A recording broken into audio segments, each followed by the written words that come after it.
Abu Nawas adalah sosok yang terkenal lucu, nyeleneh, dan konyol. Namun, di balik itu semua, ternyata Abu Nawas mempunyai kecerdasan yang luar biasa. Ia memiliki taktik yang bisa membuat orang kagum, termasuk Baginda Raja. Sebagai seorang pemimpin negeri, Baginda Raja seringkali mengundang Abu Nawas untuk memecahkan masalah. Pada suatu hari, saat Abu Nawas di rumah tiba-tiba datang beberapa prajurit istana menemuinya. "Tuan Abu Nawas, Anda diperintah Baginda Raja untuk menghadap," kata salah satu prajurit.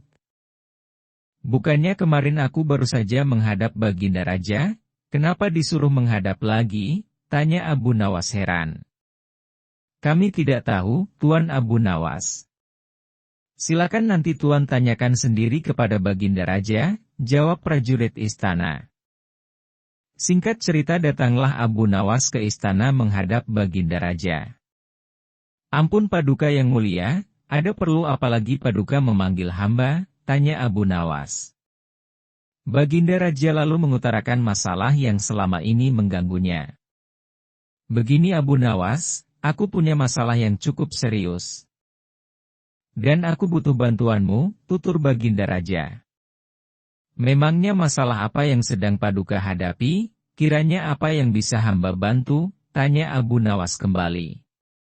"Tadi pagi aku mendapat laporan, ada saudagar kaya yang kikir, jangankan untuk bersedekah. Membayar zakat saja dia menolak," kata Baginda Raja menjelaskan. "Paduka ini kan seorang raja, panggil saja dia ke istana dan suruh membayar zakat. Kalau dia menolak, masukkan saja ke penjara, pasti dia akan ketakutan," ucap Abu Nawas menyarankan. "Sebenarnya bisa saja aku berbuat demikian.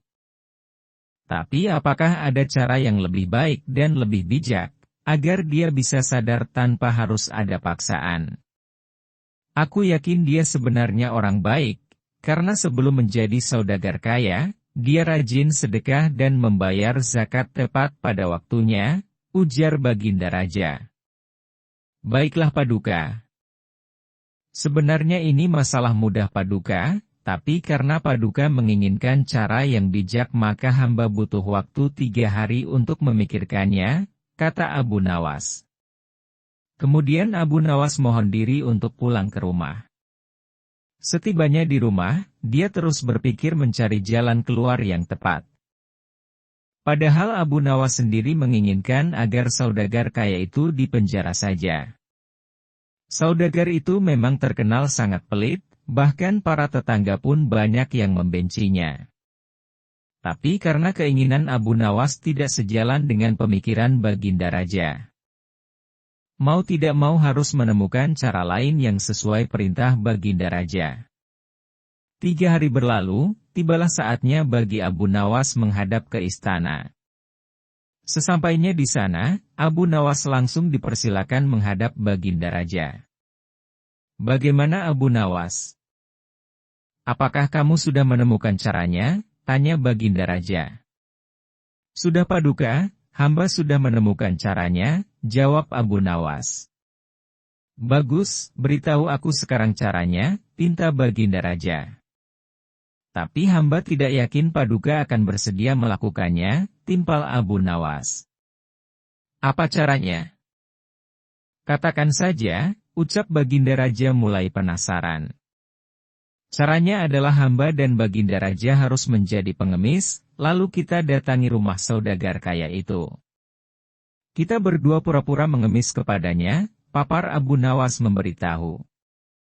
"Memangnya harus aku yang melakukan? Apa tidak bisa diwakilkan?" tanya Baginda Raja. "Tidak bisa Paduka, karena ini adalah cara satu-satunya," jawab Abu Nawas. Awalnya Baginda Raja ragu atas ide konyol Abu Nawas itu, namun karena ingin menyadarkan saudagar pelit tersebut, akhirnya sang raja bersedia menuruti saran Abu Nawas. Esok harinya, Abu Nawas dan Baginda Raja mendatangi rumah saudagar kaya itu dengan mengenakan baju layaknya pengemis. Setibanya di rumah saudagar kaya, mereka tidak langsung mendatangi rumahnya. Kita awasi dulu Paduka, tunggu saudagar itu keluar.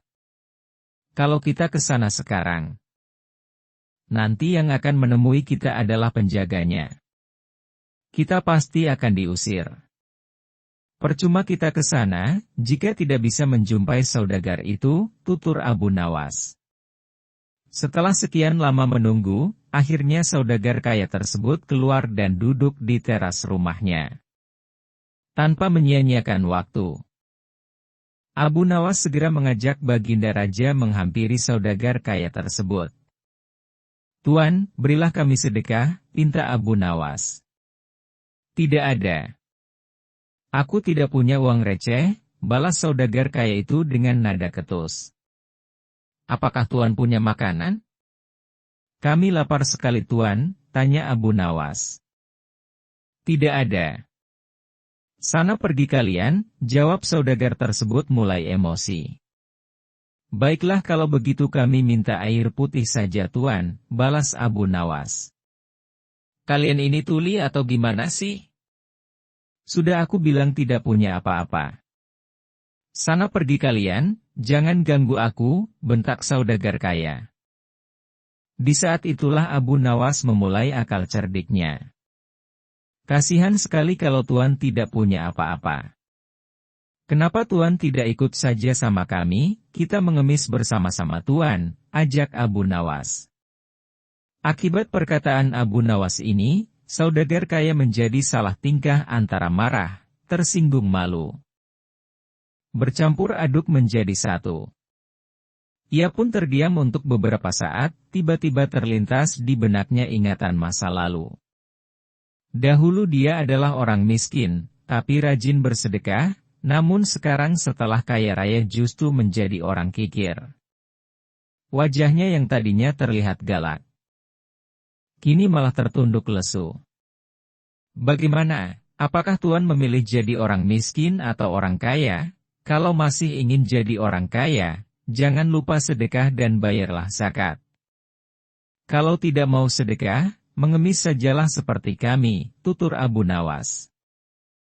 Kemudian Abu Nawas menukil salah satu ayat Al-Quran tentang ancaman pedihnya siksa neraka bagi orang-orang yang enggan membayar zakat dan bersedekah. Seketika, saudagar tersebut langsung meneteskan air mata. "Astagfirullah. Aku hilaf telah berbuat zalim," kata saudagar kaya itu menangis sesenggukan. "Siapa sebenarnya kalian? Kalian telah menyadarkan kesalahanku. Mari masuklah ke dalam. Aku akan memberikan kalian makanan," ajak saudagar kaya tersebut. "Tidak perlu, kami datang ke sini bukan untuk mengemis, tapi untuk menyadarkanmu," sahut Abu Nawas. Kemudian Abu Nawas dan Baginda Raja menunjukkan jati diri yang sebenarnya. Betapa terkejutnya saudagar kaya itu, karena ternyata orang yang ada di hadapannya adalah rajanya. Saudagar kaya itu pun langsung duduk bersimpuh memohon maaf kepada Baginda Raja. Sejak kejadian itu, akhirnya saudagar kaya ini rajin sedekah dan taat membayar zakat.